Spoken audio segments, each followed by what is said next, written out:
Sports Podcast. I said, welcome to the Dirty Sports Podcast with Andy, Ruther, and Joe Prano. Welcome to the Dirty Sports Podcast.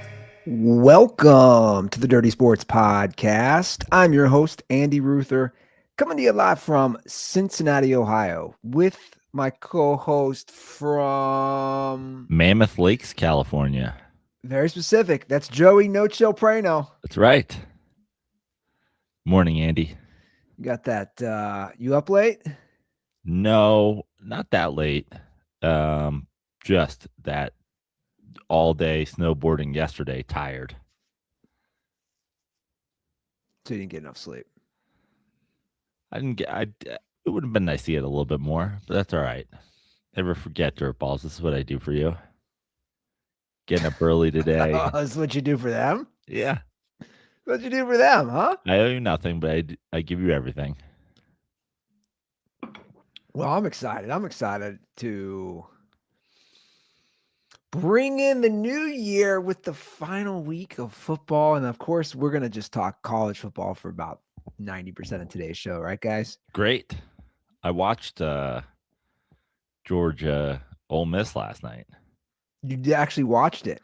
I mean, and when I say I watched it, I mean, it was on at the chalet here in Mammoth. We got back from snowboarding yesterday. Bro, that is the whitest sentence I've ever heard. The chalet at Mammoth while you're watching SEC football. Yep. Do college kickers just hit 50-yarders now? Like with regularity? So I had it on here in my studio. Wasn't really paying attention. Went upstairs. Oh, here in my studio. Studio, office, whatever you want to call it. Is it in your chalet? In my studio. My studio. Next to the sauna and the steam room. Yeah, so I had it on here, but I wasn't paying attention. But I did right before bed. I saw Georgia was about to tie it. I pulled up my phone and looked at the score. I go, okay, I'll put it on the tube here. And then watch that final drive by Georgia. Yeah, he drilled it. And then I'm still trying to wrap my head around the end of that game.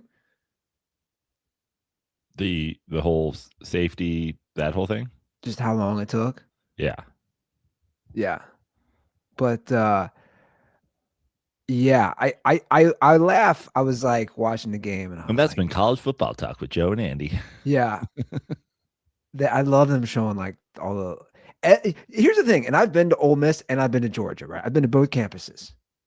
Literally, it's identical. Like as far as like when they show the crowd, I'm like, it's just a bunch of white boys with. I was saying this to Brittany last night. I go, look at this. It's just white frat boys with like nice slacks, collared shirts, and comb overs.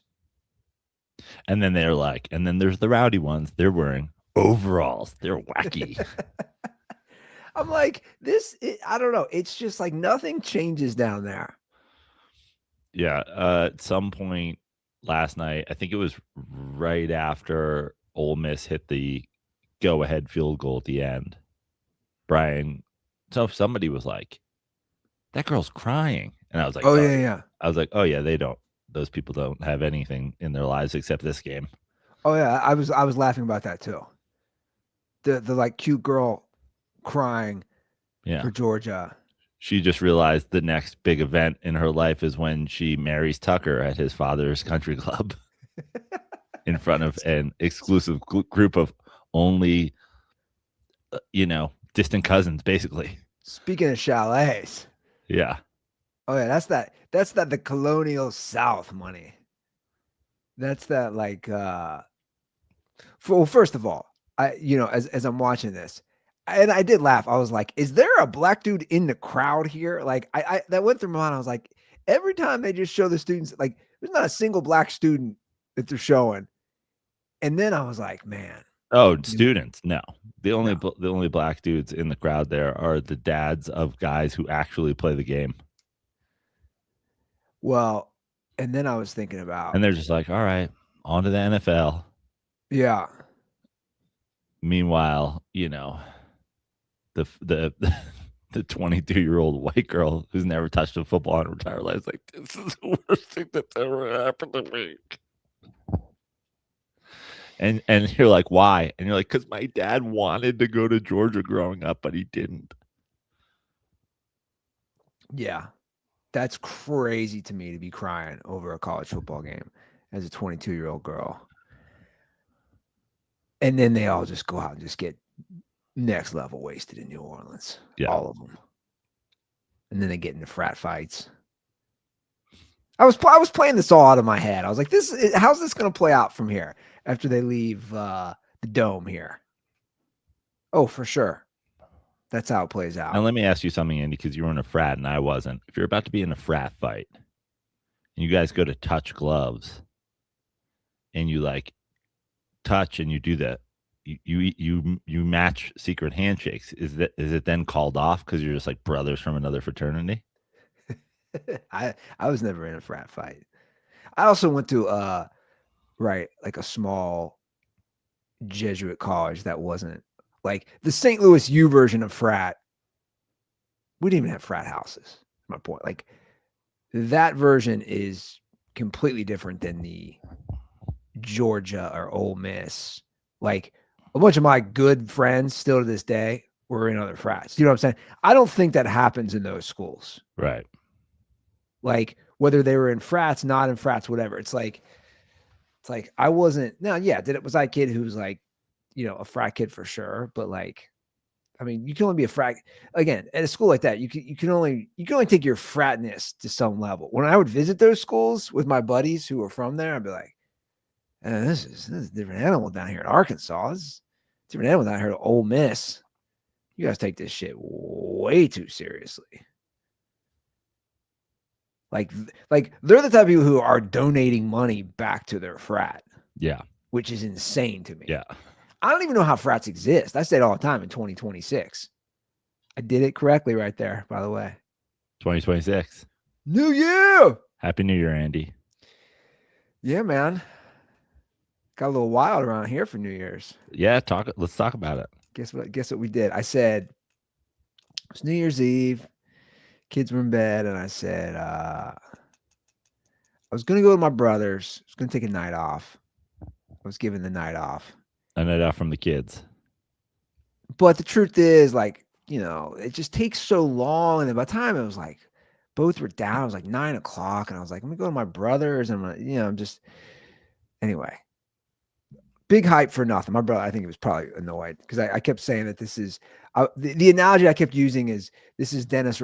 I told Brittany we need to do what Dennis Rodman did with the Bulls every few months, where one of us, we're not going to Vegas mid-season, but one of us just takes off for the night and goes to a family member's house and sleeps there. What Dennis Rodman did. I was like, did you ever see The Last Dance? I was trying to explain this to her last month. I was like, you ever see The Last Dance? She's like, yeah, kind of. I was like, you remember when Dennis Rodman just goes to Vegas to party and do drugs and bang a bunch of chicks for a couple of days? I go, we're not exactly going to do that, but I think every few months to get our head right, we go to a family member's or something just to sleep. Anyway, I was going to do that. Didn't do that.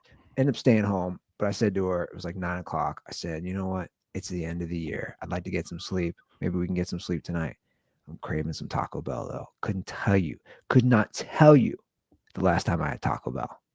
Like, I bet you I've probably had it twice in the last 3 or 4 years. So she's like, I know you're going to download the app. I go, no, I'm not. But then I got in the car in the driveway. To steal a phrase from Mikey Prano, old Andy would be so disappointed in you. New Andy is shit.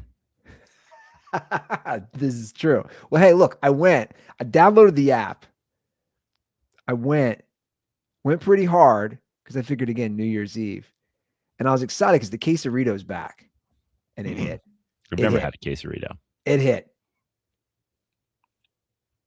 So that was my New Year's. Literally, Taco Bell. I put on again. I actually did. I put on the very end of that Ohio State Miami game while I was eating it for something to watch, and that was my New Year's. I went to bed. But the Taco Bell, I just want to give some love to the I mean, Taco Bell. hits. That's never been a question. But like, here's the thing. I thought maybe you go. You I don't hadn't know. been in a while. You lost your taste for it. Yeah, but also I was thinking like, how busy is it going to be? Not busy at 9:30 on New Year's Eve. Not a lot of people were closing out 2025 at Taco Bell. Not a lot of people closing out 2025 with TB. Just here for my last quesarito of 2025. You know what? I'm gonna get 2, and I'll save one for later and have my first quesarito of 2026. Dude, Brittany, talk about a savage move. She literally did. She saved a taco for I go, who does that? The next day, you want me to put this Doritos Locos taco in the fridge? Hold on. You can save a Taco Bell taco for the next day. Totally fine. I'm not judging you at all. Save a hard shell taco in the fridge? You are a psychopath. I agree. What are we doing? I agree. You get a steak soft taco, and you're like, I'll throw that in the microwave in the morning. You get a bean and cheese burrito, throw that in the microwave in the morning. You throw in the Doritos Locos.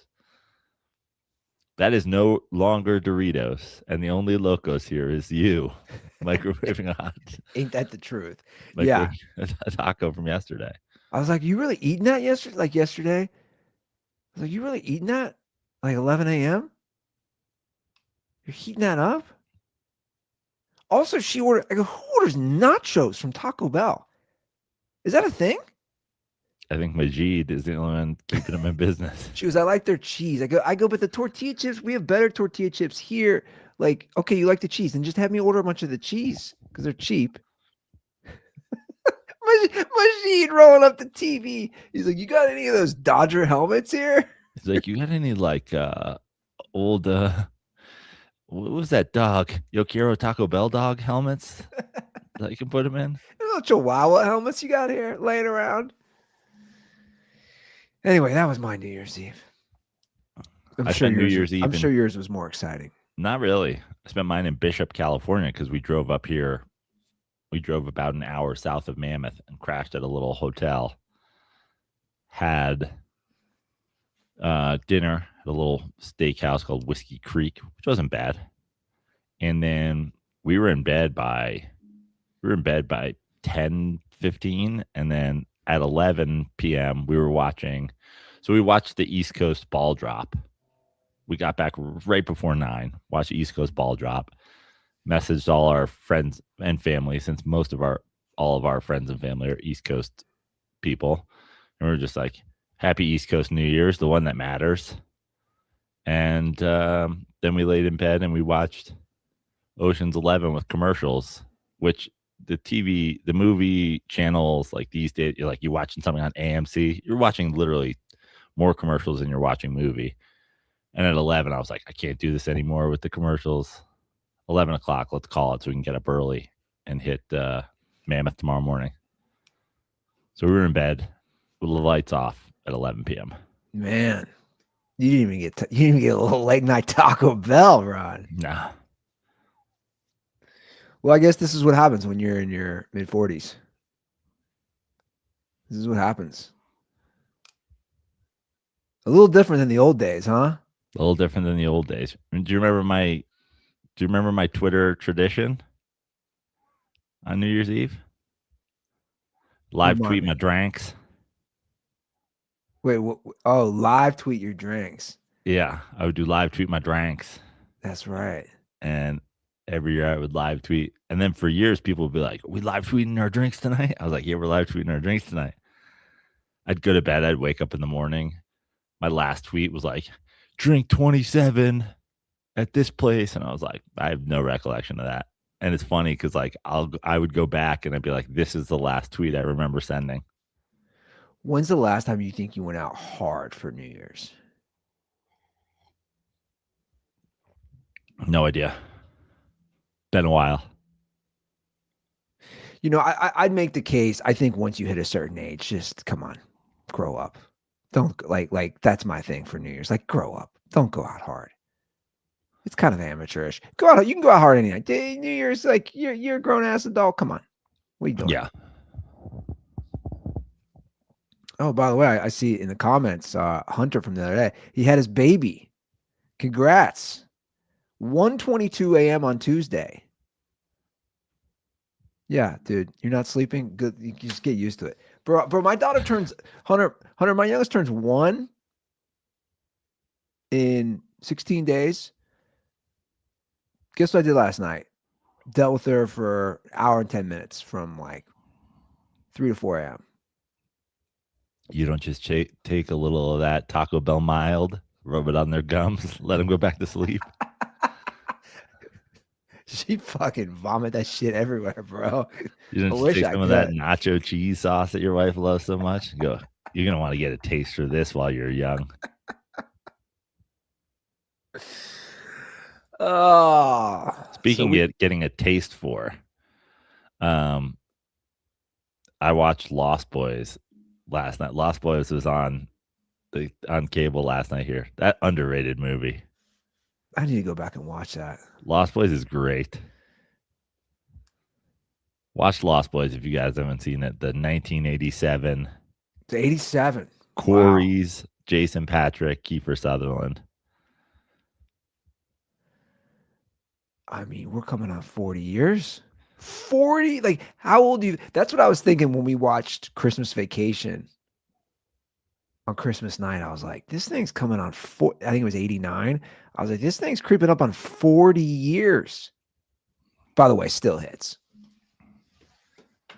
It does. Like those comedies, they just, I just don't, I don't think they make those. I said the other day, and I think I missed my window for this year because we're already into January, but I don't know the last time I've seen Christmas Vacation so many times, but every year I catch it in parts. I don't know the last time I sat down and hit play on Christmas Vacation, watched the opening credits to the end credits.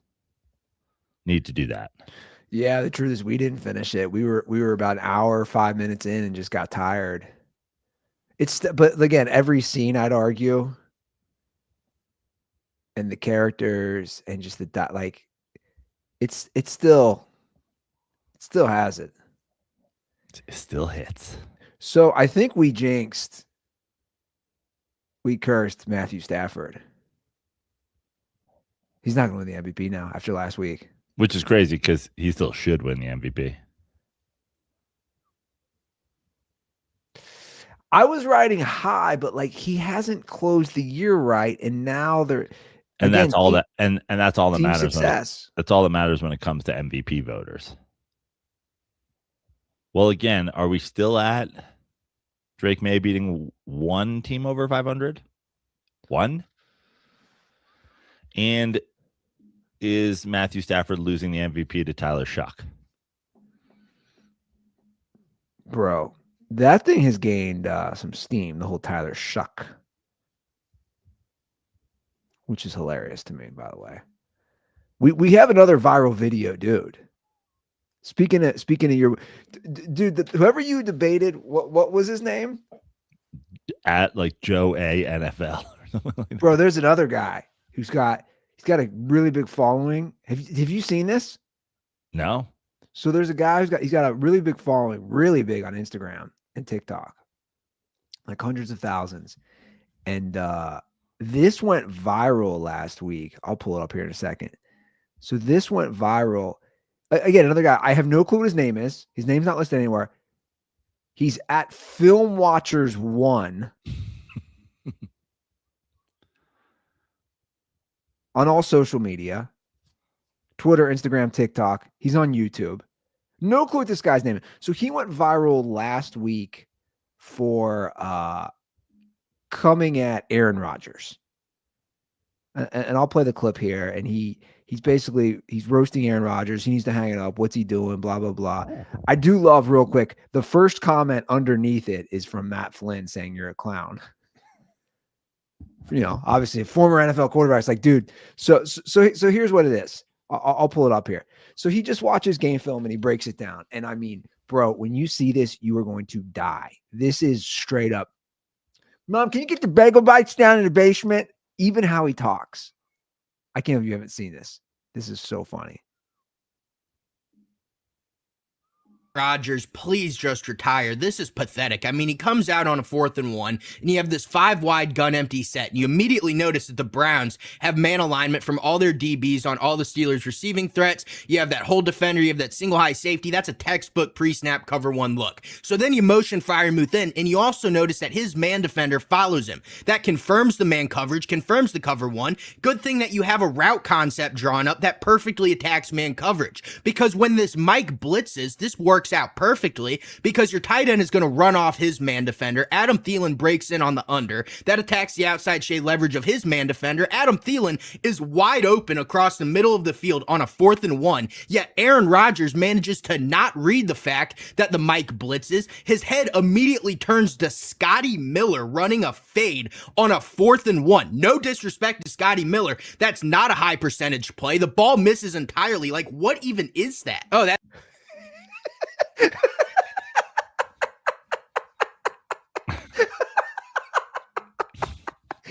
Hey, Mom, I need some bagel bites now. I'm watching more game film. Aaron Rodgers is old. He's washed. I gotta play some more of this. Prano's speechless, which never happens. Mom, you brought me 6 bagel bites. Why didn't you? You know I like exactly 8. She's like, baby, we were out. He's like, there's a second box. How do you miss that? How do you miss that? See, that's because you have happy feet in the pocket, Mom. You're a 1-read bagel bite maker. You go in, it's just whichever the box is open. There was an uncovered box below that box. You just go straight for the one that's open. Not a high percentage play. That didn't just happen once, though. This time on a 3rd and medium, you come out and you see all those man defenders on all the Steelers receiving threats. This time they just show a 2-high shell. So you're like, oh, that's cover 2 man. Good thing my route concept perfectly attacks cover 2 man. Because when you motion Freiermuth out, you see the Browns DB switch off. And then the route concept is great because you have these 2 crossers. And those crossers get in the way of Scotty Miller's man defender. And Scotty Miller, he's just running this wheel. So you notice right now, you can throw this perfect little back shoulder fade ball, pick up the first down on a 3rd and medium. Well, guess who doesn't even notice that? Mr. Aaron Rodgers. Instead, he's going to look directly over to 35-year-old Adam Thielen running the fade ball on a 3rd and medium, throw it up to him, and what do you know? It's incomplete. Like, what are you doing? Oh, Mom, what are you doing? I said 6, not 8.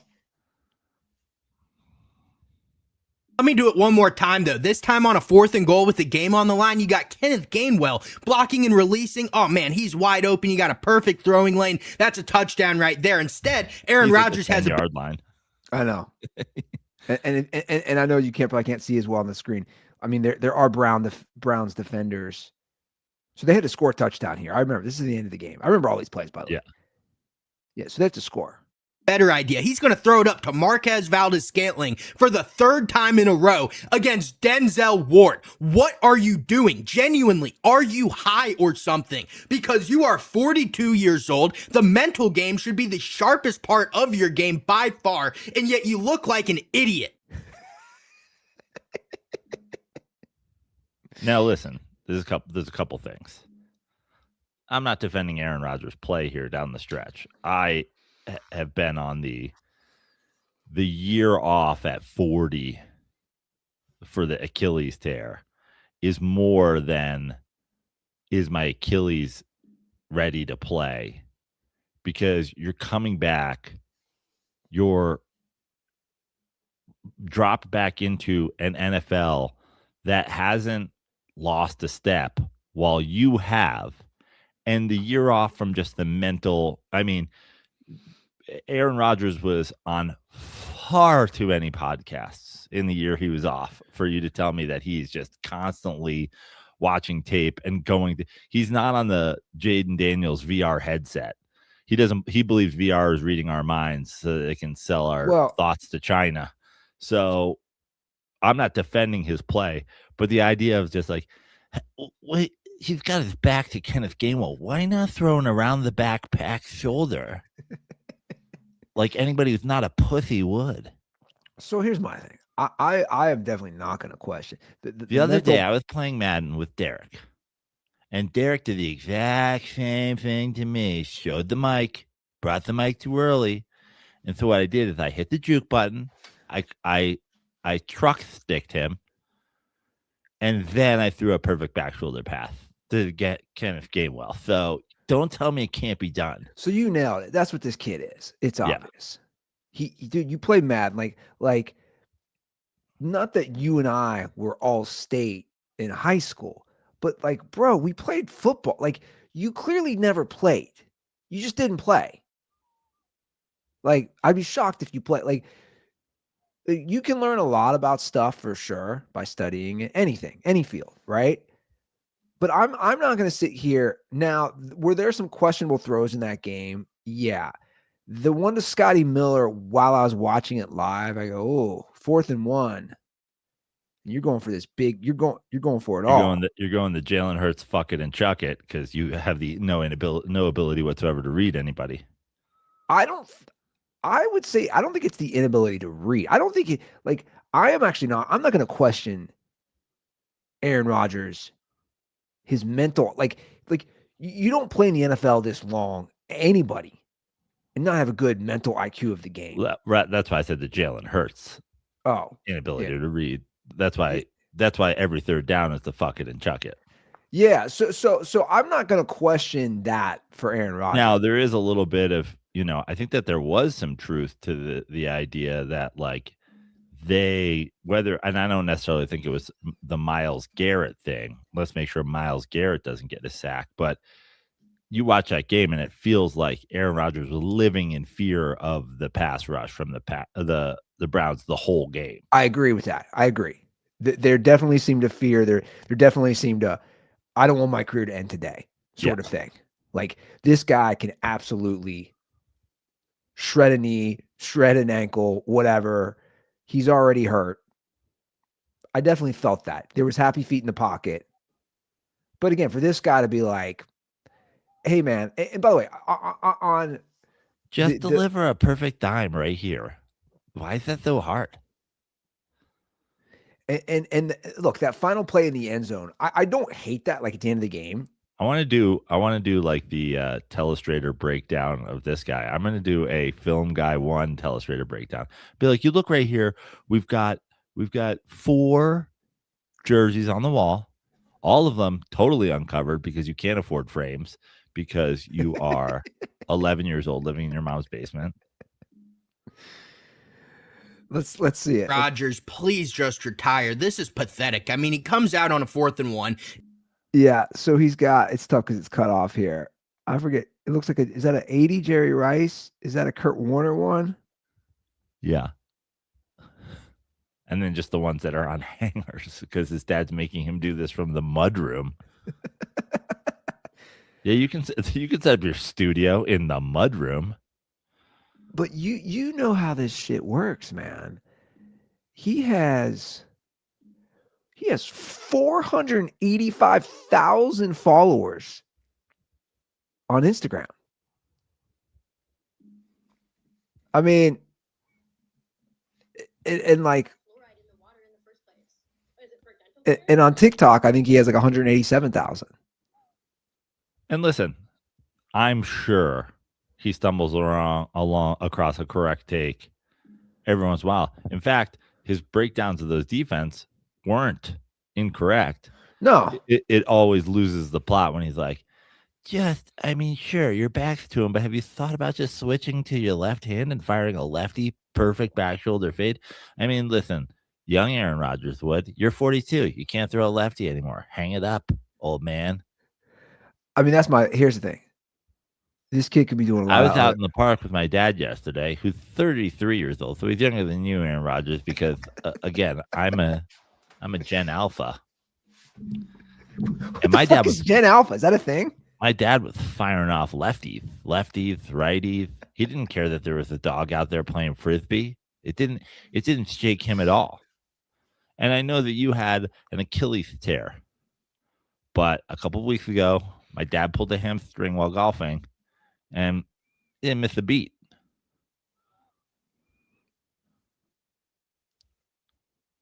By the way, I now I'm looking. So the first comment again is Matt Flynn. You gotta love us. Let me just read some of these exchanges. You're a clown, he writes. The comment underneath that, any counter argument, or Matt Flynn writes, who am I arguing with? They write, and then everybody's coming at Matt Flynn, and he's like, oh, he's actually this is actually pretty funny. He's then coming at everybody. It's like, guys, here's my thing, man. Like, again, is this kid like whatever? He can do his thing. He's built a following. Good for him.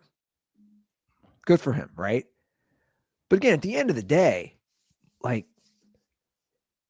it's a lot easier to play Monday morning quarterback. But I'm not just saying this for, I like to say it for everybody. For all of us, versus we're talking about Myles Garrett literally ending his career. That's a legit possibility. Like, bro, step on a football field, let alone the NFL football field, with Myles Garrett breathing down your fucking neck. Okay, so Myles Garrett's breathing around your neck. So hit the juke button. It's not that big a deal. Press triangle to tuck the ball, escape a little bit, slide out of the pocket to the right, bring the passing window back up, circle, perfect back shoulder fade. This isn't that hard, guys. And again, we all know how hard I hammered it with the guy you beefed with. Dude, I got to know your name, man. I just got to know. I don't want to know Film Watchers 1. I want to know your name. I want to know your age. I want to know if you're in school. Like, I want to be able to basically do a deep dive on you. I want to see your huddle video from. Yeah, exactly. I mean, from what I've seen, I couldn't get a name. And guess what? His last video 21 hours ago, guess what it's titled? The Savior of the Saints of Film Analysis of Tyler Shoug's Rookie Season. On point.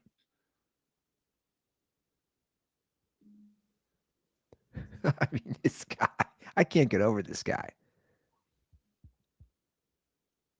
I don't know your name, man. I don't know your name. Did this come across your desk because of the whole, did it go viral from the whole Matt Flynn exchange or something? No, it just went viral, him roasting Aaron Rodgers, and obviously my algorithm is gonna pick up that shit like a big football thing. But then yeah, big accounts.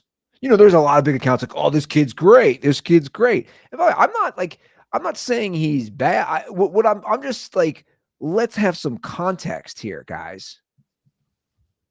Like, again, he's not saying everything wrong, especially calling out the defenses and what they're doing, and the guy's motioning, so it's clearly man coverage and whatever. But again, the game moves pretty fast when it's happening, and it's not like the Browns defense is the Bengals defense. Like, dude, you're going against the top defense in the league. They're not easy. I mean, their star player is about to break the all-time single season sack record if he gets it this week against the Bengals. Now, is there a part of me that would laugh if Burrow got injured again on it? Yeah. Not going to lie, guys. Sorry. I don't want injuries. Man, Andy is.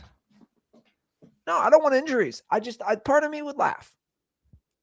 Part of me would laugh playing your franchise quarterback in a pointless 6-10 game against a 3-13 team. A part of me would laugh. That's all I'm saying. Sorry, Justin. Justin, you still around, bro? We haven't heard much from you. I was texting with him the other day. Okay, he's good. Well, a lot going on. We have the MVP race we talked about. Again, I think, betting odds, it's not what I think. Betting odds is saying Drake May is the overwhelming favorite at this point, pretty much.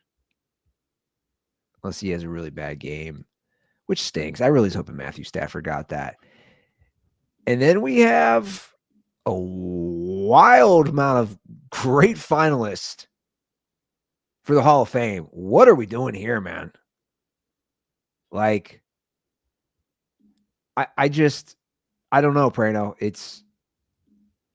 We went over this, right? Can you only get 5? I think, what did it come to? I think you can vote for as many as you want, but they won't go over 5 might be the thing. Let's see here. So you have, I have it here up on the screen. I mean, some of the really good ones. I'm not going to mention all these names, but you have Drew Brees, Eli Manning, Torrey Holt, Luke Kuechly, Terrell Suggs, Vinatieri, Reggie Wayne, Jason Witten, Frank Gore. I mean, To me, if I go through the list of the guys and I'm just going like, but pre stat look, pre me diving on them at all, I'm going Breeze, Fitzgerald, Gore, Kuechly, Eli, Vinatieri. you can do 4 to 8, actually. Yeah. So you can get up to 8 guys. I'm probably going Wayne and Witten. That's pre-dive on stats. Okay, do that again. Pre-dive on stats, I'm going Breeze, Fitzgerald, Gore, Kuechly, Eli, Vinatieri, Wayne, Witten. Yeah. I think I saw a stat on Torrey Holt. I think he was a monster, but I saw a stat. I think it was a 9-year window. It was like him versus Moss was one of the receivers. I forget who else. He actually had better numbers, like almost a full decade worth. It was pretty interesting. Like I think he's tough just because wide receiver. That's the thing. On deep dive, is Torrey Holt better than Reggie Wayne? I don't know. I'd have to look at it. Vinatieri, if you're putting kickers in, you got to put him in. I agree. Breeze is an all-timer. Fitzgerald is an all-timer. Like, these are guys who are top 10 at their position all time. Same with Gore. Same with Eli. Kuechly, listen, obviously short, but defensive player of the year. That's another one of those guys where it's like, oh, if you said no, you voted for too many guys. I'm like, all right, that's one of the first guys I look at because, short career. Kuechly also had 1, 2, 3, 4. Dude, he played 8 years. 5-time first team All Pro. Right. The other one's second team. Like, yeah, I just exactly like I don't know how you. And then Witten is kind of the opposite. It's like Witten's whole career. Gonzalez is better. Gronk's better. Gates is better. And then, but he outlasted a lot of tight ends and, aggregated a lot of stats. Yeah. I'm pulling it up. The Torrey Holt Reggie Wayne thing's interesting. Wayne hasn't beat both of them, by the way, both of them on insane offenses. Yeah. Wayne hasn't beat by about 1,000 yards. He played longer though. Like he played about what, 4 more seasons? I mean, that's a lot. Yeah. So he only hasn't beat by 1,000 yards in 4 more seasons. He hasn't beat by 8 touchdowns. The wide receiver, I think, is the toughest one. Yeah. To try to figure out. But Gore, again, longevity, kind of like Witten. Gore's what, second all time? And same with Eli, obviously, to some extent, 18 years, collected a lot of stats. 2 Super Bowl MVPs in 2 of the greatest games ever to beat the Patriots. One of them, the greatest game ever. The other one happening at the end of the greatest postseason by a quarterback ever. Well, he's going to be the hot topic of debate again. Always. Some guys just there's some dudes in this sports world that people just insist on hating because they can't believe he did it the way he did it. And again, the argument I keep seeing again with this being brought up, because it's gonna bubble up like we said every year, is he just had 2 great runs, and it's like, Yep, that's true. He had 2 great runs because he had 2 teams where his defenses were ranked, 17th and 20th or whatever it was. well, my counter is like, bro, we talk about, and this isn't even talking about the regular season stats like you're saying, but we talk about 2 great postseason runs. Who can say that though? Like realistically, Right. like who can say Joe Flacco has one amazing great postseason run? I don't even know with, like, you talk about the deep dives without pulling it up. I don't know what some of the runs were that like Montana or Brady. Or Well, let's just Mahomes. also stay, in the realm of like the modern quarterback for the people who are like watching football today. Where's Lamar Jackson's 2 great runs? Where's Josh Allen's 2 great runs? Where's Joe Burrows? They don't exist. Russell Wilson had that one Super Bowl. It wasn't a run. It wasn't a run. And again, top 5 defenses for 6 years out of the gate in his career. I mean, Jalen Hurts last year wins the Super Bowl, wins the Super Bowl MVP, averages 108 yards passing in every playoff game leading up to it.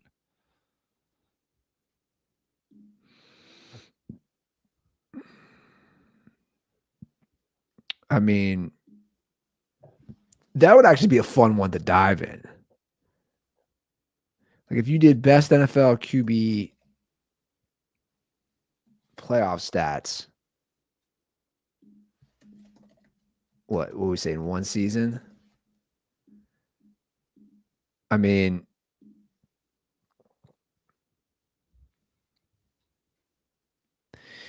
yeah. I mean, here's what's interesting. Eli has the most passing in yards a single postseason.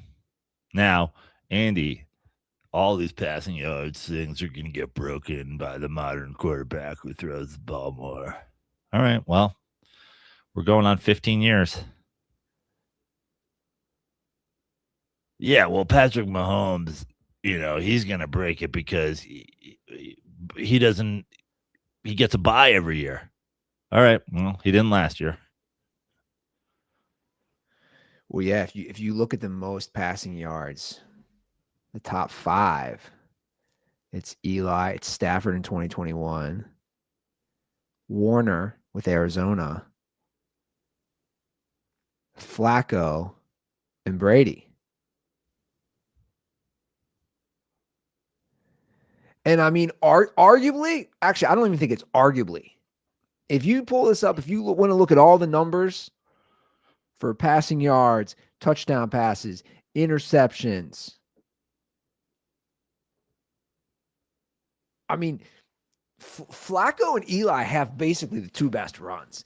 Now, Flacco's completion percentage is by far the lowest on these top 5. But again, Flacco averaged 285 passing yards a game, threw 11 touchdowns and 0 interceptions. Like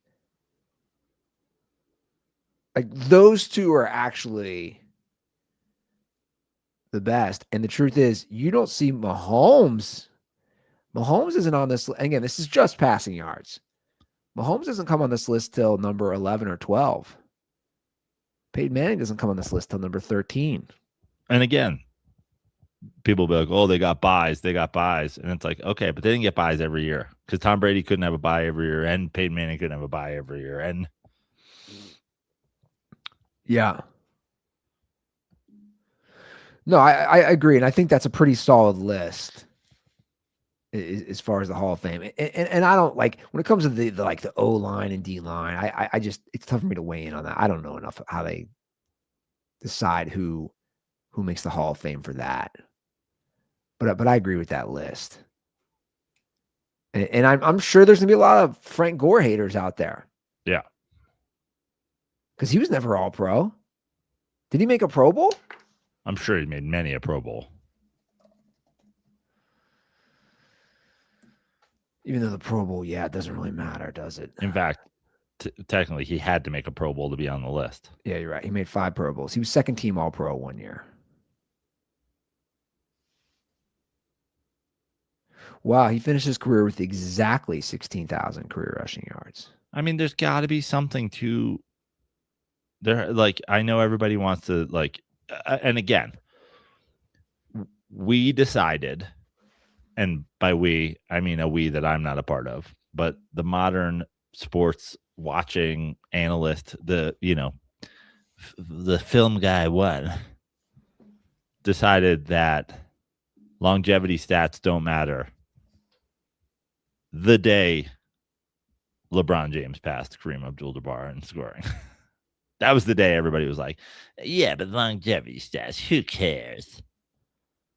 Literally 5 years ago, and in the entirety of the sports talk world prior to 5 years ago, finishing first all time in something, second all time in something, third in all time in something, you were just locked into the Hall of Fame. It really is so bizarre. I don't understand why the younger generations or the film watcher any of these nerds, I don't understand why longevity stats don't matter suddenly. It's literally just because LeBron James. Because they're like, there he is, the greatest scorer of all time, LeBron James. And people are like, well, I mean, sure, if you play out of the games forever. Because yes, I know that's you're correct. If you can play all the games forever. Because I know. And who are the guys who can continue to score points in the NBA or rush for yards in the NFL even after they've lost a step? Why is Frank Gore able to still get 800 yards in a season at age 34 or 35 or whatever it is for a running back in a league where if you're 28, you're old and they just shoot you and throw you in a ditch? Because he's good. Yeah. Because his ability was his craftsmanship overcame the physical stuff falling. That is a testament to you being good at something. I mean, he started 14 games his final season for the Jets and rushed for 653 yards. Yeah. It's pretty remarkable. And when you and I grew up, you talk about longevity. That's what it was. I mean, the Kareem, that was always the thing. That was always like, for, as a kid, as a sports kid, I was always like, man, is anybody ever going to break Kareem? Like, that was the bar. Is anybody ever going to break Hank Aaron's home run record? Is anybody going to break Kareem's points? Because as a kid, I always wanted Jordan to do it, right? I always wanted Jordan to do it. And people were like, yo, you got to play a long time to break Kareem's thing. And it was like, you started to realize this just is not going to happen. Especially not after he took 2 full breaks for rest. Yeah, he took some long sabbaticals. 4.5 full seasons of rest and recovery. And then I was like, oh, I want Kobe to break it. It's like, I just want to see somebody break it. And then you're like, same thing. You're like, he's not going to break it. And even LeBron, you thought, oh, is this feasible?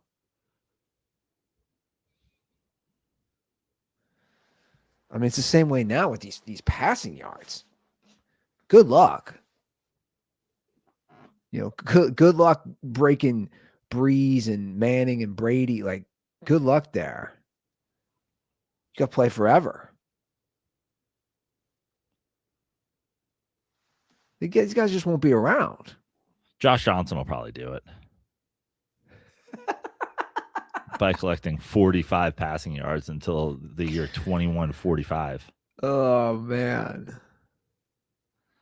The pictures that Josh Johnson has of Jerry Jones and Art Rooney Sr. Eiffel Towering Paul Tagliabue must just be must be high res. I can't believe he started for the Washington recently. I mean, it does need to be studied. Hey, Pablo Torre, where's your deep dive on this? I don't got the time for it. Yeah. Yeah. Where's your deep dive on this? I need something. It truly is bizarre. Do you see Philip Rivers is hanging up? Speaking of old QBs, The disappearing peace out meme. he did his 3 games and he's like, I'm out. They're gonna let Leonard start the final game. Honestly, I wouldn't be surprised if it was a Hall of Fame strategery. He's like, what am I going to do? I'm going to try to go into the Hall of Fame with Breeze retiring, Brady retiring, all these guys retiring at the same time? Or do I just like restart this clock to Russell Wilson retiring, Josh Johnson retiring? You know what? You do bring up a really good point, though. He's not going to have to battle Breeze, Eli. Brady will already be in. Roethlisberger will already be in. Big Ben's already in. You're right, because Ole Miss, because Stafford's probably, maybe Rodgers is it. Stafford's probably going to play another year or two. Who knows with Rodgers? Rodgers is, he's one of those guys who's going to just keep playing. But also the strategery of like just across the board, the guys don't play they make too much money now. They don't need to go. Can you imagine can you imagine Derrick Henry just being like, I'm going to play till I was 46, like Frank Gore? He's like, I'm good. I'm very rich. Frank Gore's like, I made $14 million in my career. And 600,000 of that was a bonus I got for going over 600 yards with the Jets in 2021. Bro, Frank Gore he's gonna be 43. He made how much do you think he made? I mean, truly, probably $60 million. Wow. Look at that. 63.2. I'm the man. I'm so good at this. In 16 years. 63.2 in 16 years. Now that we got to look up Derrick Henry. Derrick Henry's been playing what? This is. I'm gonna just like his ninth year. Out of the gate, I'm gonna go 150. No, you're way off here. This is his 9th year. He's not, dude. You know what's crazy? He's not making much. But he made 20 the last couple seasons, didn't he? No, I stand correct. I forgot they renegotiated. No, he's never made 20. Oh yeah, cash. I don't know. This gets confusing when you look this up. He's made 81.4. Wow, way lower than I thought. He's earned it though with Baltimore. I mean, again, I feel like it's seriously not discussed enough. The Titans franchise. Not only let Vrabel go, who did not see him excelling in Baltimore? Every single person was like, yeah, he's going to be nice. Watching him that last game against Green Bay, just fucking trucking dudes, week 17, you're like, who didn't see this? Back-to-back years now? Who didn't see this? He's a fun dude to watch, man. He's a legend. You know what else is a legend? Miller Lite, Joe Prano. You want to talk about longevity combined with just elite numbers.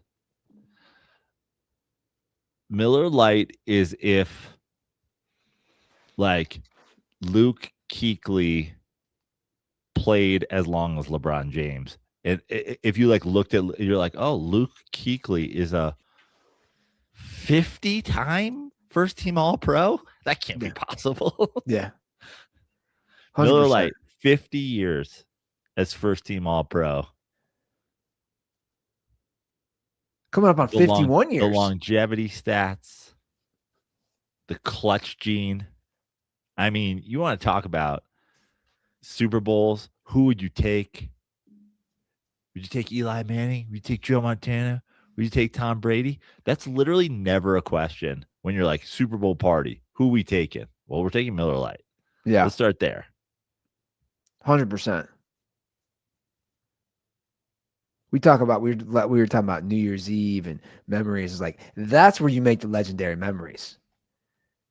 And I have some memories. I'm not going to go too far into them, but I have some legendary New Year's Eve Miller Lite memories.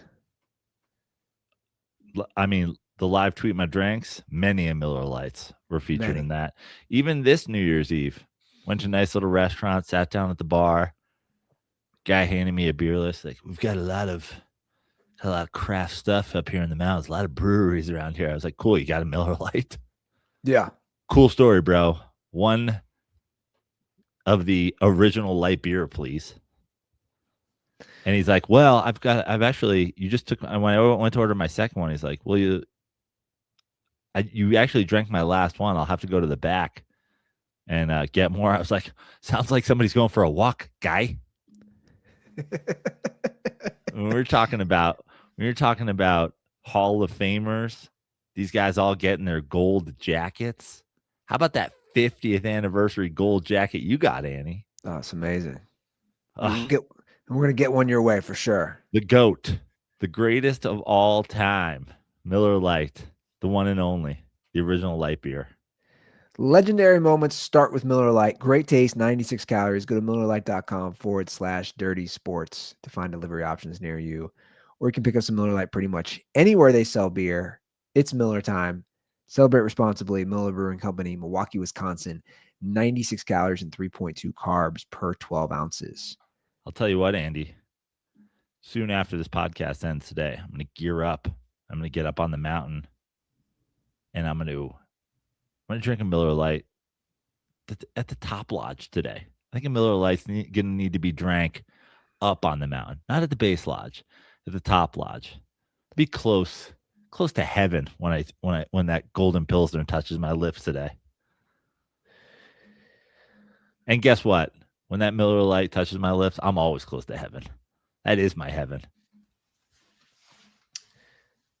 Do you have an update on picks for us?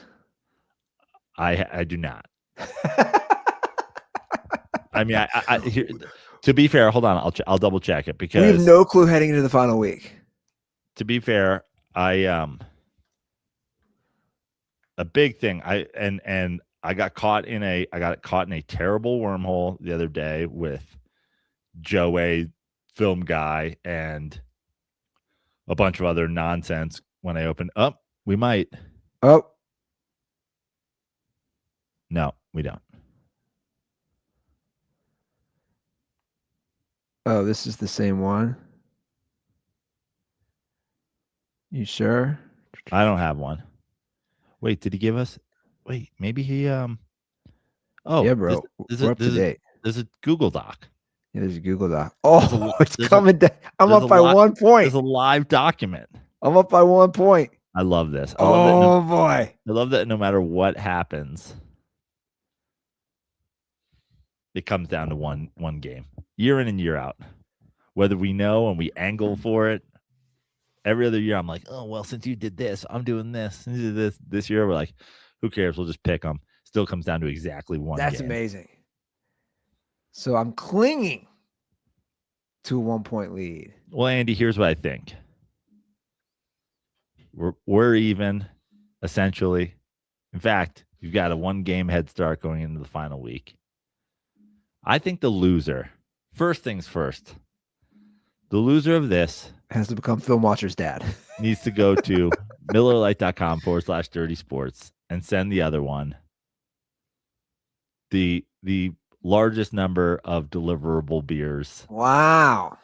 That the app, the website will offer us. Is it a 30 pack? Probably a 30. Probably 30. We can do that. We can start there. Because that means, there's really no losers here. There's only winners. There's only the guy who gets to buy the beer and the guy who gets to get the beer. Either here's way, what stinks. you're winning. Here's what makes it difficult, though, from these picks. It's like who's sitting, who's playing final week. Yeah. And correct me if I'm wrong. Have they done these? I know they do Saturdays in December. Have they done Saturdays in January deciding playoffs? I thought in the past they wanted to do all the games on Sunday. No, this is something I've always actually wondered, because they don't do Monday night. And the reason they don't do Monday night is they don't want anybody to have a short week. But they don't mind people having an extra day. Yeah, it's true. Because we got two playoff deciding division winners games with Panthers, Bucks, and Seahawks, Niners tomorrow. All right, Panthers, Bucks. Panthers win, they're in. Bucks win, they're in if the Falcons if the Saints beat the Falcons. I don't know if you knew that. So like right. But if they don't, then Carolina's in? Because the Falcons are out, right? Falcons have been eliminated. Falcons are out. So the Panthers could still make it with a loss if the Falcons, who are favorites at home against the Saints, win. What are the records of it's a bad division. The Panthers are 8-8. The Bucks are 7-9. Right. Okay. Falcons are 7-9. Got it. What's the spread? Games in Tampa. Tampa's a 3-point favorite. Ooh, that's come down. I'm gonna allow you to go first, Your Honor. Your Honor, Your Honor. So here's my thought process here. You have Panthers team trying to make the playoffs in the first time in a while, I believe. I don't know when the last time they made it. Is the Super Bowl run? Has it been 10 years now? Has it been that long? I don't know. Then you got the Bucks, who just again started 6-2 or now 7-9. So they have just completely spiraled.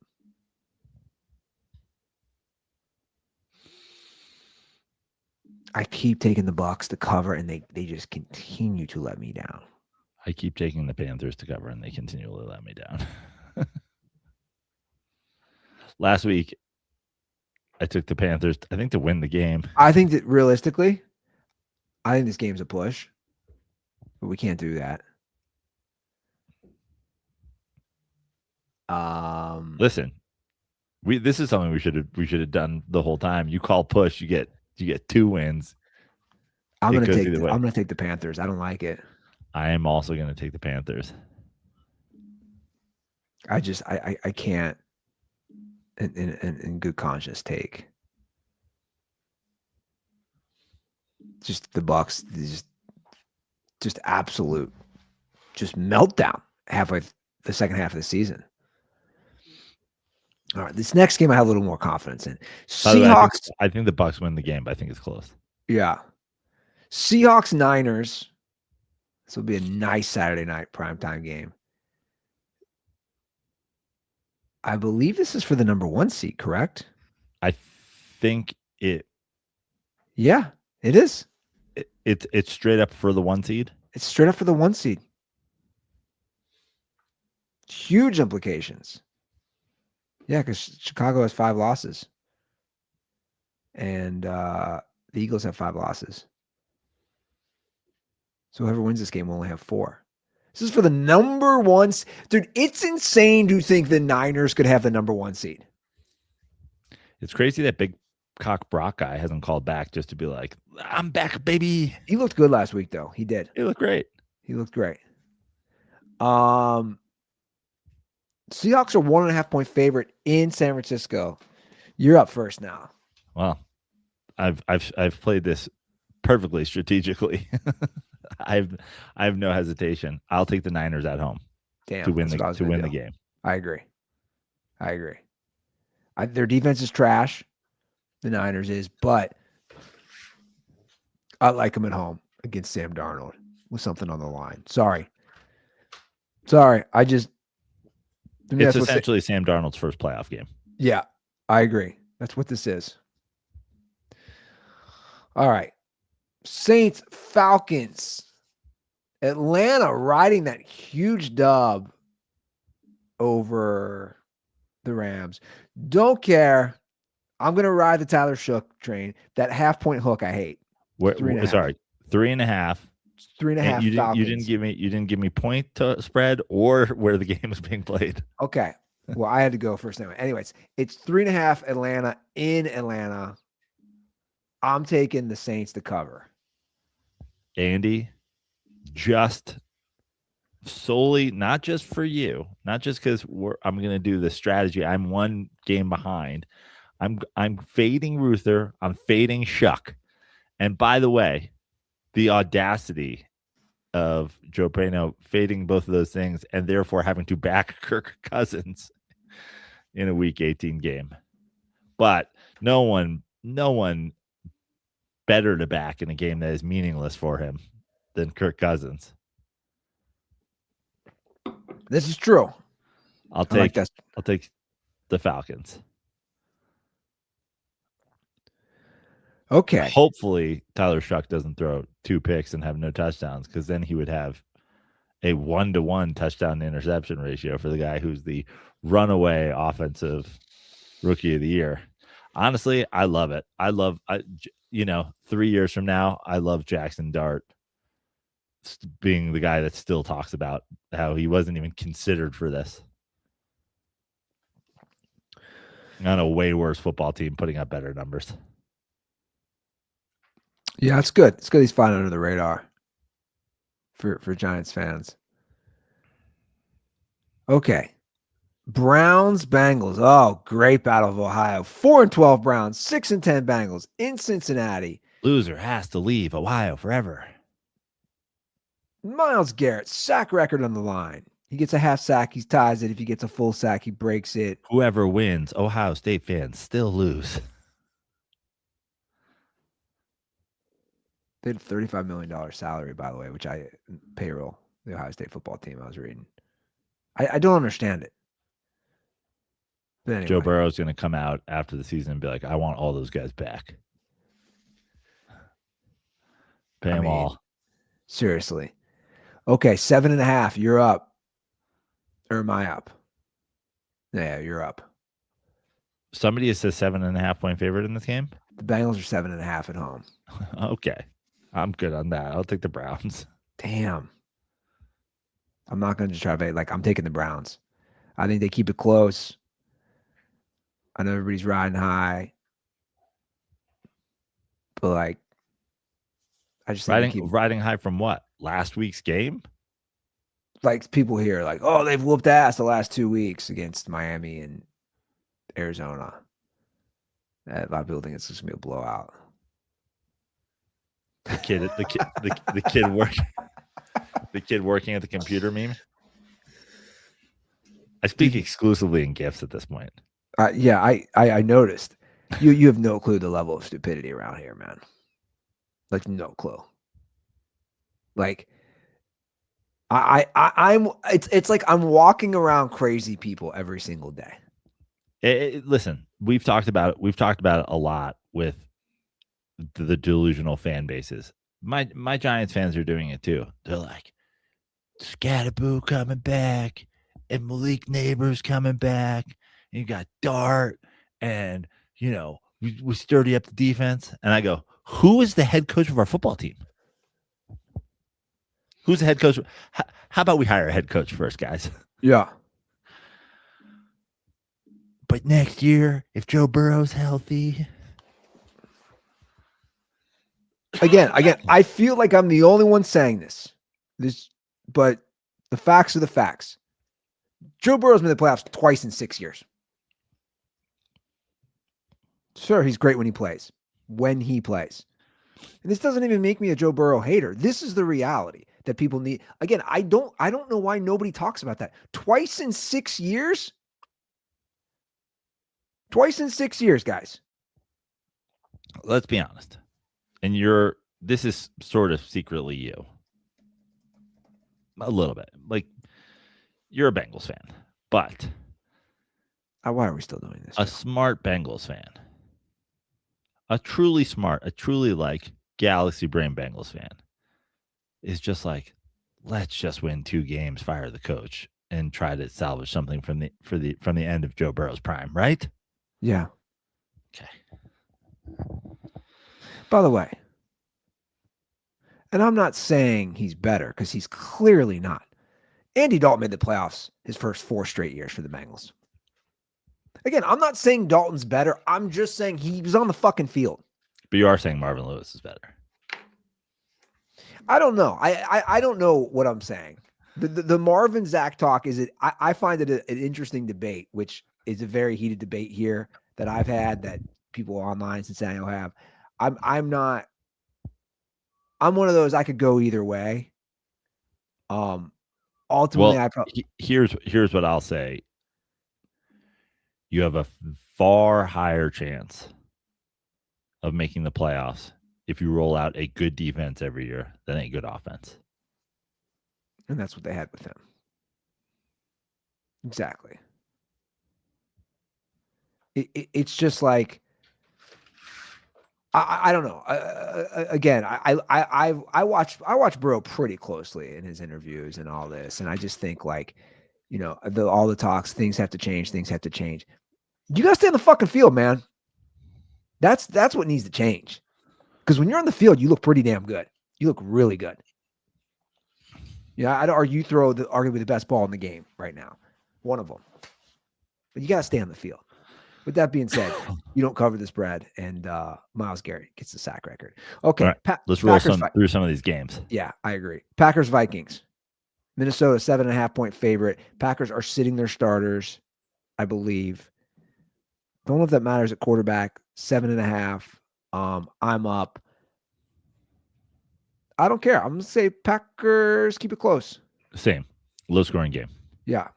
All right. Cowboys, Giants from MetLife. Cowboys are 3.5-point favorites. I'll take the Cowboys to win and cover. Are you guys playing starters? Probably, because we're stupid. They'll probably try to win the game. I'm sure they will. I'm going to take Giants. Cover. All right. Titans, Jags. This game does matter. Jags, big favorites, 13.5-point favorites. At home, if they win the division. And they do have like a very small outside shot to get the number 1 seed also. If they lose and the Texans win the division. I'm going to take the Titans to cover at 13.5. Same. Jags win. Jags, it's not close, but yeah. 13.5, too big. All right, Colts, Texans from Houston. Houston's a 10.5-point favorite. What do you think there? Oh, I think the Texans win and cover. I think the Colts are done for. Yeah, I agree. I just can't. If they're bringing in a 44-year-old, I just can't. And I know 10.5 is big. I just can't. Okay, Jets, Bills. Bills are 7-point favorites at home against the Jets. Yes, get it right before the playoffs. Oh, I was going to go first, but that's okay. Yeah, blow out the Jets. I was going to say Bills win. Bills cover. Win huge. Bills I might buy that line up. Okay, Lions, Bears. Oh my. Bears are 3-point favorites at home. I think they are also sitting their starters. Or no, I see. This is where I get confused. Are they locked into that 3? No, it's either them or the Eagles, and they actually beat the Eagles, so they will be playing their starters. Chicago 3-point favorites. Upset pick of the week. Lions win. Okay, I'll take the Bears. Win and cover. Chargers, Broncos. I believe Chargers are. I don't know. Again, I just keep saying I believe. I don't know. The Chargers playing people. They should rest. You should be able to tell from the line. What's the line? You're right. Denver's 12.5-point favorites. So Chargers sitting their starters. Okay. Chargers keep it close. Chargers cover. Okay, I agree. Chargers relatively close. Actually, you take the Broncos for a. Let's just do it. Let's just take the Broncos. Okay. That's a terrible idea, by the way. 12.5. Getting reckless. I actually like it. Okay. Well, I'll take the Broncos. Chiefs, Raiders. I don't even know who's playing this game. It's in Las Vegas. Kansas City's still 5.5. Everybody's sitting their starters. There are no starters. Pete Carroll's playing quarterback. Travis Kelce's playing quarterback for the Chiefs. Chiefs are 5.5-point favorites. I'm gonna take the Raiders. Oh, thank God. I'll take the Chiefs. I was like, I can't take the Raiders. You can't. Wait, right. Chiefs are 5.5-point favorites? Yeah. Yeah, fuck it. I'll take the Chiefs. That's the worst pick of the week. But I'm not picking the Raiders. Geno Smith's got a 70. He's got the balding 70s afro. He's going bald and going with the afro. You gotta love it. Cards, Rams. The Rams are 7.5-point favorites. I think it's a get right game for the Rams. They win and cover. Correct. I'm with you. All right, Patriots, same thing. Still fighting for a 1 seed if there's a huge upset for the Broncos. New England's a 10.5-point favorite at home against the Dolphins. At home? Yeah. What do you think? I'll take the Dolphins to cover.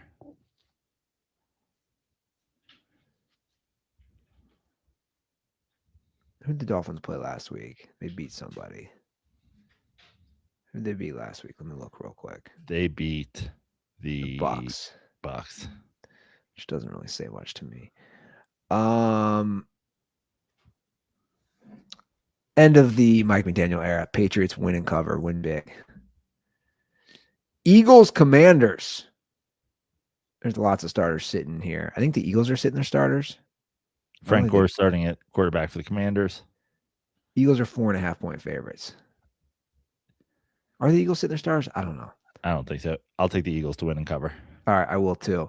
And your final game, Sunday night, the division winner will be decided in Pittsburgh. Ravens, Steelers. Lamar is back. The Baltimore Ravens are 3.5-point favorites at Pittsburgh.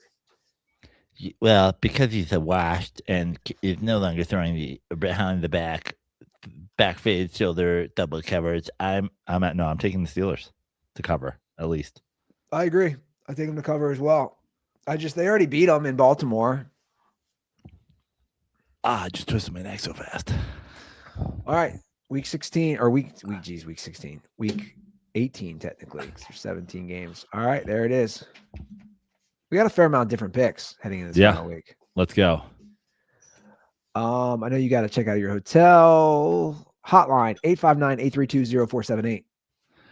Follow me on social media at Joe Prano. Go to joeprano.com/shows. Come see the show. Bunch of shows coming up. Bunch of shows being added. Come out, see some stand-up. Cool. All right, guys. Happy New Year. Thanks for listening. Thanks for watching. We'll see you guys on Monday. And as always, stay dirty.